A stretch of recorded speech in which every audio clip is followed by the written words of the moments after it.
నా కుటుంబం ఏం నీ కుటుంబం ఇక్కడ నీదేదైనా శివ కుటుంబమా? శివ కుటుంబంలో సమైక్యం ఎలా ఉంటుందో, శివుడు వాహనం ఎద్దు, అమ్మవారి వాహనం సింహం. ఒక్క చూపు సింహం ఎద్దుకేసి చూస్తే శివుడు అమ్మవారు ఇద్దరు ఉండరు ఇక్కడ. సింహానికి ఎద్దు శత్రువు. శివుడు మెడలో పాము ఉంటుంది, పాముకి ఏం ఆహారం? ఎలక. వినాయకుడు వాహనం ఎలక. వినాయక చవితి నాడు నొక్కేస్తే మళ్ళీ ఆయనకు వాహనం లేదు ఇక్కడ. కుమారస్వామి వాహనం నెమలి. శివుడు మెడలో పాము ఉంటుంది. ఒక్కసారి ఆ నెమలు బయటకు వచ్చి పామును మింగేస్తే ఏమి లేదు, శివుడికి ఆభరణాలు లేవు, మళ్ళీ లలిత జ్యువెలరీ పోవాల్సిందే. ఇంత వైరం ఉందండి శివ కుటుంబంలో. ఒక వాహనానికి ఇంకో వాహనానికి పడదు. పరమశత్రువులందరూ కలిసి ఉన్నారు. ఎందుకు తెలుసా? భగవత్ సన్నిధిలో ఉన్నారు. కారణం అది, భగవత్ సన్నిధిలో ఉన్నారు.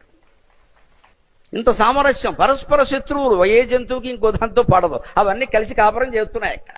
మనం ఇక్కడ పెళ్లి చేసుకుని మంత్రపూర్వకంగా 2 కోట్లు ఖర్చు పెట్టి పెళ్లి చేసుకున్నాం, 2 ఏళ్ళు కాపురం చేయలేకపోతున్నాయి ఇక్కడ. అప్పుడే డిఫరెన్స్ ఆఫ్ ఒపీనియన్ అని ముద్దాపురం తిప్పాం.